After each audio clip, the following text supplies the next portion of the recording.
اتہاس گواہ ہے جب بھی کسی انسان نے اپنی طاقت پر گھمنڈ کیا، اللہ نے اسے ایسے طریقے سے توڑا ہے کہ دنیا یاد رکھے۔ عرب کی ویران زمین پر ایک ایسا واقعہ ہوا جس نے یہ ثابت کر دیا کہ اللہ کے فیصلے کے سامنے ہاتھی، لشکر اور سلطنت سب بے بس ہے۔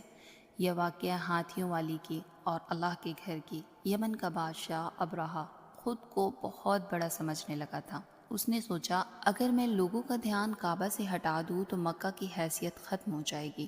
اس نے صنعا میں ایک عالیشان عمارت بنوائی، دیواریں سونے سے سجی، چھتیں چمکدار اور نام رکھا کلیسا۔ اس نے اعلان کیا اب عبادت یہیں ہوگی، مکہ میں نہیں۔ مگر عرب کے دلوں میں کعبہ کی عظمت پہلے سے بس چکی تھی۔ جب ابرہہ نے دیکھا کہ لوگ اس کی عمارت کو اہمیت نہیں دے رہے تو اس کے دل میں آگ لگ گئی۔ اس نے قسم کھائی میں کعبہ کو مٹی میں ملا دوں گا۔ یہ فیصلہ ایک بادشاہ کا نہیں تھا، یہ گھمنڈ کا اعلان تھا۔ ابرہہ نے ایسی لشکر تیار کیا جسے دیکھ کر ہی دل کانپ جائے۔ بھالے، تلواریں، سینک اور ان کے آگے آگے ایک وشال ہاتھی۔ عربوں نے پہلے کبھی ایسا جانور نہیں دیکھا تھا۔ لوگوں نے کہا اب کعبہ نہیں بچے گا، مگر انہیں کیا پتا تھا اللہ پہلے سے تیار ہے۔ جب یہ لشکر مکہ کے پاس پہنچا تو شہر میں سناٹا چھا گیا۔ کوئی تلوار نہیں، کوئی جنگ نہیں، صرف ایک بزرگ عبد المطلب کعبہ کے سامنے کھڑے ہو کر بولے اے اللہ، یہ گھر تیرا ہے، ہم بے بس ہیں۔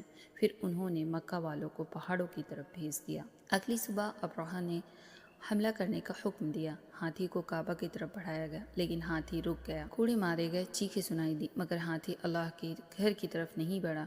یہ پہلا جواب تھا آسمان کی طرف سے۔ اچانک لوگوں نے دیکھا آسمان پر کالے سائے، چھوٹے چھوٹے پرندے تیز رفتار فوج میں، ہر پرندے کی چونچ میں اور پنجوں میں پتھر تھے۔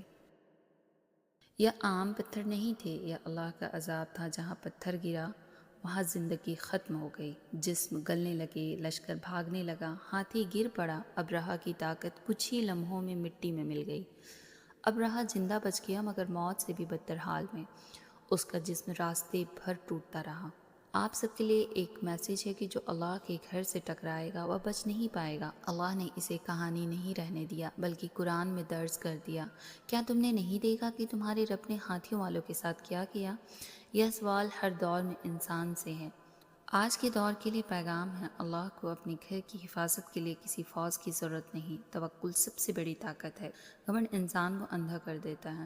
یہ واقعہ نبی کریم صلی اللہ علیہ وسلم کی پیدائش سے پہلے ہوا ہے، یعنی اللہ نے اعلان کر دیا تھا جس زمین سے میرا آخری رسول آئے گا اسے میں خود محفوظ رکھوں گا۔ تو آج کی ویڈیو یہیں تک تھی۔ اگر آپ کو ہماری واقعہ پسند آتی ہے تو فیملی فرینڈز آپ شیئر کر سکتے ہیں۔ اللہ حافظ۔